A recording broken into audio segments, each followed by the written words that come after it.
When is crypto finally going to move? I think we've all been asking ourselves this question, but that might actually be the wrong question to ask, because while prices have been chopping around and sentiment has been all over the place, the infrastructure underneath this market has been moving at full speed. This week alone, Washington moved another step closer to finally creating rules for digital assets. Some of the largest financial institutions in the world publicly lined up behind crypto legislation. Ripple quietly expanded its institutional stablecoin strategy. The XRP ledger continued attracting billions of dollars in tokenized real-world assets.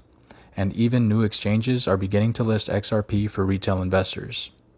Nothing in this video is financial advice. Everything discussed here is for educational and entertainment purposes only. Always do your own research before making any investment decisions.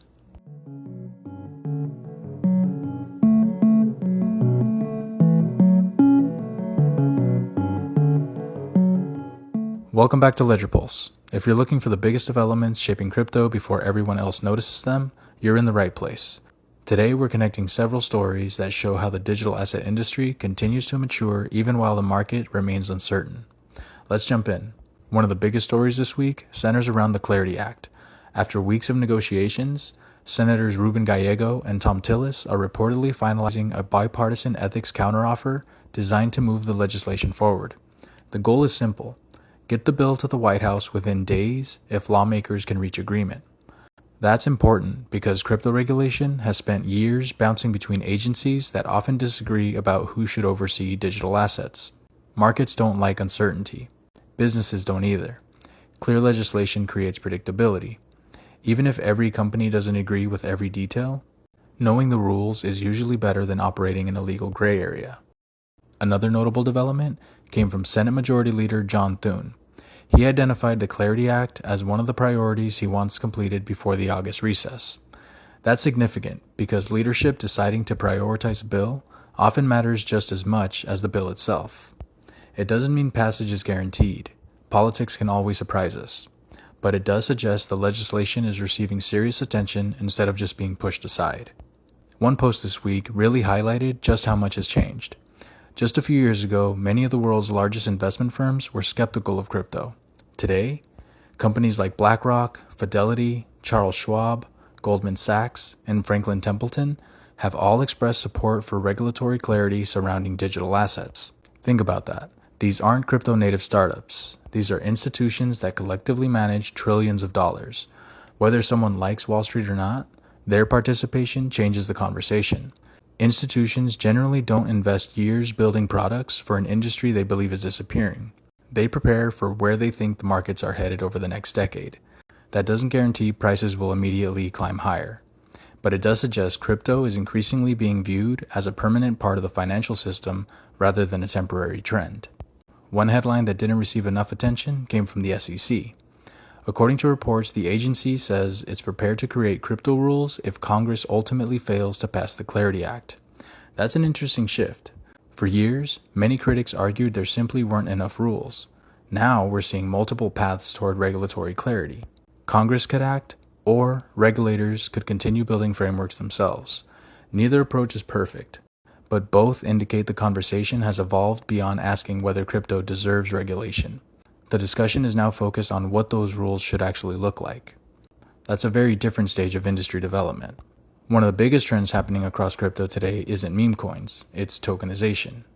This simply means taking real-world assets, things like loans, bonds, funds, or real estate, and representing them on a blockchain. According to new data highlighted this week, the XRP ledger has now recorded more than $4 billion in real-world asset inflows over the past 6 months. Even more interesting, the XRP ecosystem has already welcomed roughly $1 billion in tokenized asset-backed credit this year. That exceeds the total from last year. Why does this matter? Because tokenization isn't about speculation. It's about making traditional financial assets easier to move, settle, and manage digitally. BlackRock CEO Larry Fink has repeatedly argued that tokenization represents the future of financial markets. If that trend continues, blockchains positioned to support institutional assets could see increasing attention. Ripple also introduced another piece of its institutional strategy, Ripple Mint. Rather than simply issuing a stablecoin, Ripple is building infrastructure that allows institutions to mint, redeem, manage, and integrate RLUSD into their own operations. Think of it like giving banks and financial firms the tools they need rather than simply handing them the product. Ripple also announced a strategic investment in Notabean. The goal is to expand enterprise stablecoin payments while integrating RLUSD into compliance-focused payment workflows. Again, this isn't necessarily the kind of news that sends prices soaring overnight, but it's another example of infrastructure quietly expanding behind the scenes. Adoption isn't only happening in the United States. Hong Kong's OSL exchange announced that retail investors can now trade XRP. That makes XRP one of only a handful of digital assets available to retail customers on the platform. Every additional regulated exchange that lists an asset expands accessibility. It gives more investors opportunities to participate through compliant channels. One exchange by itself doesn't transform the market, but adoption tends to happen one integration at a time. One listing, one partnership, one payment corridor, one institution. Then suddenly, people look back years later and realize the network became much larger than they noticed while it was happening. Another interesting data point came from Santiment. According to their analysis, larger XRP wallets increase their holdings while smaller wallets reduce exposure. Historically, periods where larger investors accumulate during weaker sentiment have sometimes preceded significant price movements. Of course, history doesn't guarantee the future. Whales can be wrong. Markets can always surprise everyone. But it's another signal worth keeping on the radar rather than viewing it in isolation. The important takeaway isn't that whales bought. It's asking why sophisticated investors might be accumulating while public sentiment remains mixed. If there's one theme connecting today's episode, it's this.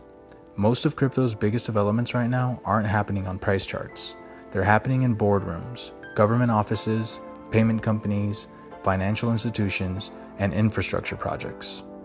Markets often spend months appearing quiet while foundations are being built underneath them.